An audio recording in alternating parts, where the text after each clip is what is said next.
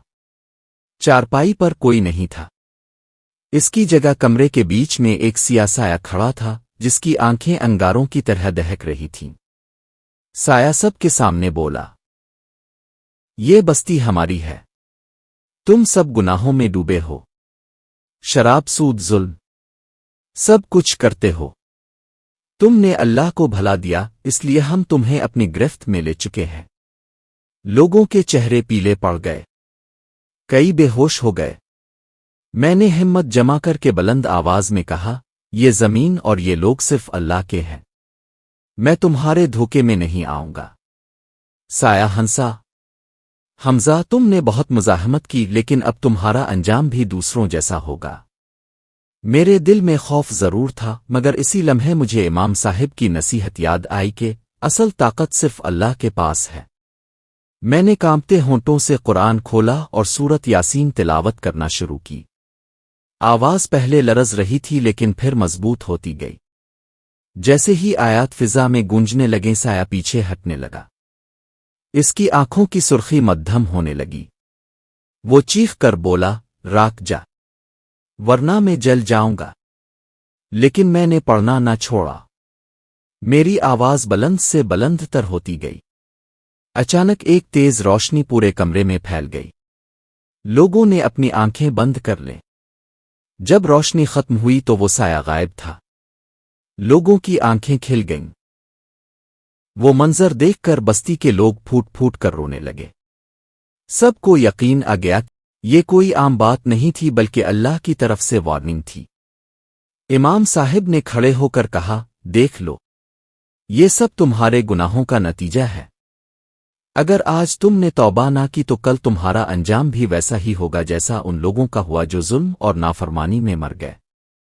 اس دن بستی کے درجنوں لوگوں نے اللہ کے حضور سجدہ کیا، توبہ کی، سود اور شراب کا کاروبار چھوڑ دیا۔ مسجدیں آباد ہونے لگیں۔ جہاں تک میرا تعلق ہے، اس دن کے بعد میری زندگی اکثر بدل گئی۔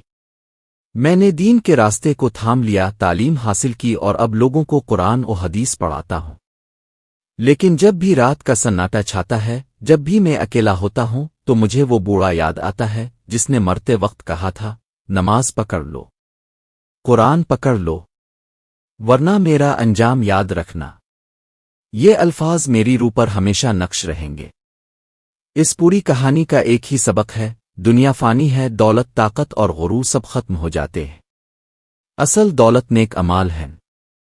اگر ہم نے نماز، قرآن اور توبہ کو چھوڑ دیا تو ہمارا انجام بھی ویسا ہی ہوگا جیسا ان بدبختوں کا ہوا جو اندھیروں میں قید ہو گئے۔ یہ تھی میری کہانی، ایک سچا واقعہ جس نے مجھے بدل دیا اور میری بستی کو بھی بدل دیا۔ اللہ ہم سب کو ہدایت دے اور ایمان پر قائم رکھے، آمین۔ آپ کو کہانی پسند آئی ہو تو ویڈیو کو لائک کریں اور مزید ایسی کہانیوں کے لیے چینل کو سبسکرائب کریں۔ ملتے ہیں نیکسٹ ویڈیو میں، تب تک کے لیے اللہ حافظ۔